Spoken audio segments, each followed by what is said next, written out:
During the late 1800s and early 1900s, West Virginia's African American population grew significantly, due largely to increased coal mining opportunities. Segregationist policies, though, forced blacks to live in separate sections of towns where they attended African American schools and churches. Living as a society within a society, a black middle and professional class emerged. African American religious, fraternal, and educational organizations thrived. Black-owned businesses flourished, and African American schools produced some of the nation's most heralded educators. In 1881, Storer College in Harper's Ferry became the first college in West Virginia to train African Americans to teach in the state's all-black public schools. A Storer College graduate, J.R. Clifford, was a civil rights trailblazer and the state's first black lawyer. In 1898, he won a landmark case against the Tucker County school system on behalf of African American teacher Carrie Williams.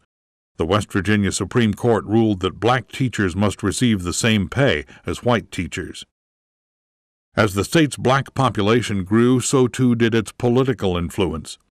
West Virginia's first black legislator, Christopher Payne of Fayette County, was elected to the House of Delegates in 1896. Beginning in the early 1900s, other black political leaders pushed for a network of African American public institutions, including an orphanage in Huntington, a sanitarium in Denmark, a school for the deaf and blind in Institute, and two exceptional colleges, West Virginia Colored Institute and Bluefield Colored Institute. By 1950, West Virginia was providing separate education to over 19,000 black youths in grades 1 through 12. These schools typically offered exemplary educational opportunities and a rich variety of extracurricular activities, such as athletics, dramatics, arts, and music. In 1954, the United States Supreme Court ruled that separate public education was unconstitutional. West Virginia's Governor, William Marland, ordered county boards of education to desegregate their schools immediately. In most counties, the change took place quickly and peacefully. In others, the process was slow and not without incident. Despite the integration of schools, segregation and discrimination persisted in many of the state's public settings. West Virginia civil rights leaders initiated an effort to integrate the state's hotels, restaurants, medical facilities, theaters, and swimming pools. In 1958, the Congress of Racial Equality launched a series of successful sit-ins and boycotts that integrated lunch counters in Charleston and Bluefield, 18 months before more nationally publicized sit-ins in Greensboro, North Carolina. Still, some West Virginia businesses and even hospitals remained segregated into the late 1960s.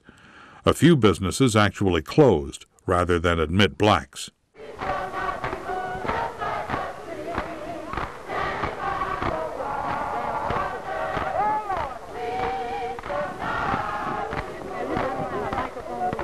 Even as these advances occurred between 1940 and 1980, West Virginia's African American population declined by 50%. The loss of coal mining and industrial jobs forced many to leave the state. Although the emotional scars caused by segregation were deep and affect our society still today, black West Virginians have kept alive the proud traditions and lasting memories of their former schools and communities.